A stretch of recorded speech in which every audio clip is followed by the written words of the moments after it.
തുമ്പയിൽ വ്യാജരേഖ ചമച്ച് പാസ്പോർട്ട് നേടിയതിന് പിന്നാലെ പൂന്തുറ സ്റ്റേഷനിലും തട്ടിപ്പ്. സംഭവത്തിൽ CPO പ്രവീൺ കുമാറിനെ സസ്പെൻഡ് ചെയ്തു. തുമ്പയിൽ സസ്പെൻഷനിലായ അൻസിൽ അസീസിനെ ഇതുവരെ പിടികൂടാനായിട്ടില്ല. അജീഷ് ജയകുമാറുണ്ട് തിരുവനന്തപുരത്ത്. അജീഷ്, എന്തൊക്കെയാണ് വിവരങ്ങൾ? ഉന്മേഷ്, കഴിഞ്ഞ ആഴ്ചയാണ് തിരുവനന്തപുരത്തെ തുമ്പ പോലീസ് സ്റ്റേഷൻ പരിധിയിൽ വ്യാജ മേൽവിലാസം ഉണ്ടാക്കി വ്യാജ പാസ്പോർട്ടും നിർമ്മിച്ച് ഗുണ്ടകൾക്കും ക്രിമിനലുകൾക്കും പാസ്പോർട്ട് നിർമ്മിച്ചു നൽകിയതിൽ 6 പേർ അറസ്റ്റിലായത്.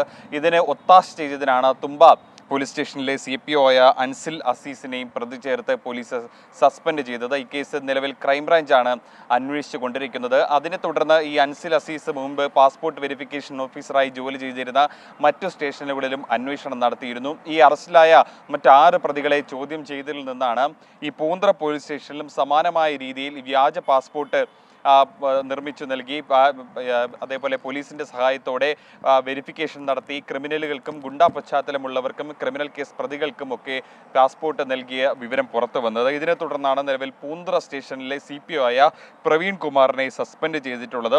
വ്യാജവിലാസത്തിൽ ഒരു പാസ്പോർട്ട് തരപ്പെടുത്തിയതായി കണ്ടെത്തിയതിനെ തുടർന്നാണ് നിലവിൽ സസ്പെൻഷൻ നടത്തിയിട്ടുള്ളത്. എന്തായാലും ഈ പാസ്പോർട്ട് നേടിയ ആളെ ഇതുവരെയ്ക്കും കണ്ടെത്താനായിട്ടില്ല. നേരത്തെ ഈ തുമ്പ പോലീസ് സ്റ്റേഷനിൽ വ്യാജ പാസ്പോർട്ടിന് ഒത്താശ ചെയ്ത അൻസിൽ അസീസിനെയും നിലവിൽ പോലീസിന് പിടികൂടാനായിട്ടില്ല. ഇയാൾ ഒളിവിലാണ്.